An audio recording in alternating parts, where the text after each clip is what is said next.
Hello everyone, luto po tayo ng libreng ulam na puso ng saging. Pipitasin lamang po natin to dito sa aking garden, dito sa likuran mga kaibigan. So after a few months, ayan, makaka-harvest na naman tayo ng puso ng saging. Alam niyo ba na ang puso ng saging ay napakasarap na kilawin? So miss na miss ko po ito. So ngayon gagawa po tayo ng kilawin na puso ng saging. Alam niyo po mga kaibigan, pag ang tao masipag lang magtanim, hindi magugutom. Meron at meron tayong aanihin, meron tayong kakainin. Basta kailangan lang matyaga kung meron espasyo na lugar na upang pagtaniman, aba itaniman natin para makalibre tayo ng pagkain. Dahil sa panahong ito na mga bilihin nagtataasan, nagiging mahirap ang buhay, kailangan talaga maging madiskarte, maging wais tayo. So ako po, dahil mayroong space sa likuran, tinaniman ko po ng mga puno na saging for so many years na po yan. Kasi pag natatapos siya magbunga, mamamatay yung mother plant, tapos magkakaroon siya ng panibagong supling. So continuous po for so many years na po yung saba na yan, napakatagal na po. Pero yung mga ibang saging, yung green na saging, bungulan bang tawag doon, at saka yung lakatan at tundan, hindi po siya nagtatagal eh. Ang nakakasurvive lang talaga itong saba, ito ang naiwan.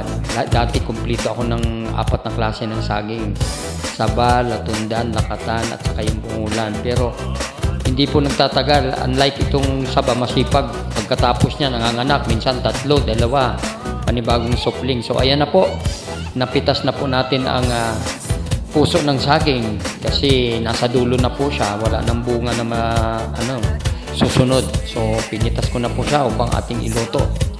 So makakalibre na po tayo ng ulam. Bibili lang tayo ng gata at ingredients. Ang ingredients naman sa kilawin ay ano lamang, kunti-kunti lang. Ang magpapasarap dyan ay yung gata, yung kakang gata mga kaibigan. So ayan, may nyug po ako. Bumibili po ako ng buo dahil ako na nagkakayod. 10 piso lamang po yan. Tapos iodized salt and then vinegar kasi kilawin nga. So napakadali. So ayan na po ang onion, white at saka red onion pinagsama ko, and then chili, labuyo, sili, and then ginger.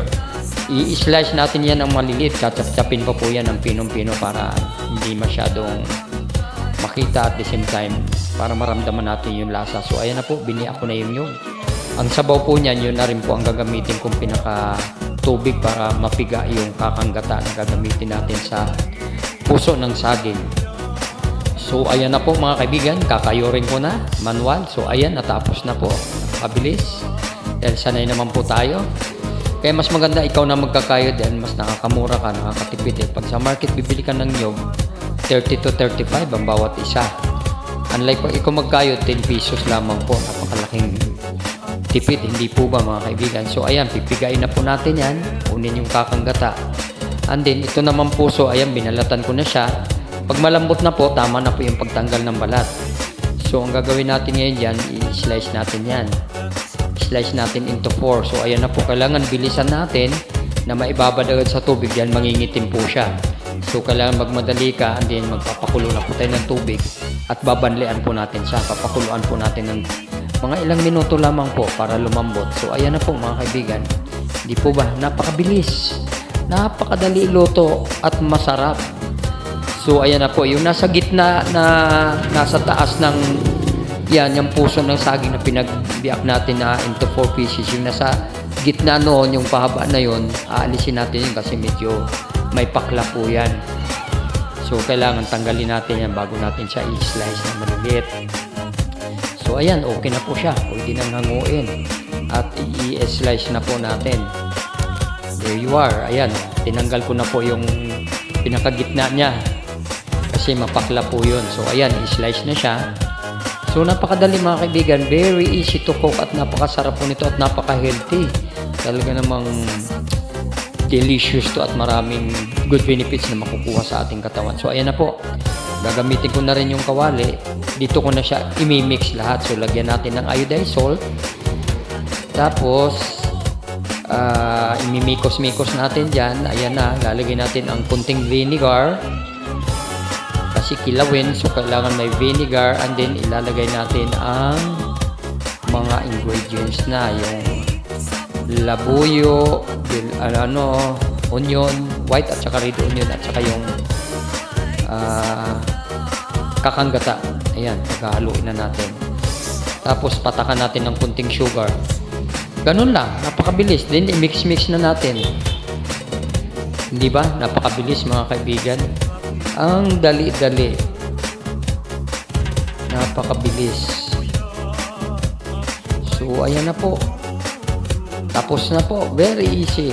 Okay ng ating kilawin. Ay, naku, napakasarap yan sa mainit na kanin o kaya sa malamig na kanin. O, ayan na po ang finished product. Napakabilis, hindi po ba? Tara, let's eat mga kaibigan. At maraming salamat sa mga nagsusubscribe, like, and share. Thank you for watching. At i-like nyo na rin po at i-share o kaya mag-comments kayo. Baka may mga suggestion kayo na pwede natin ilutong simpleng ulam. Okay?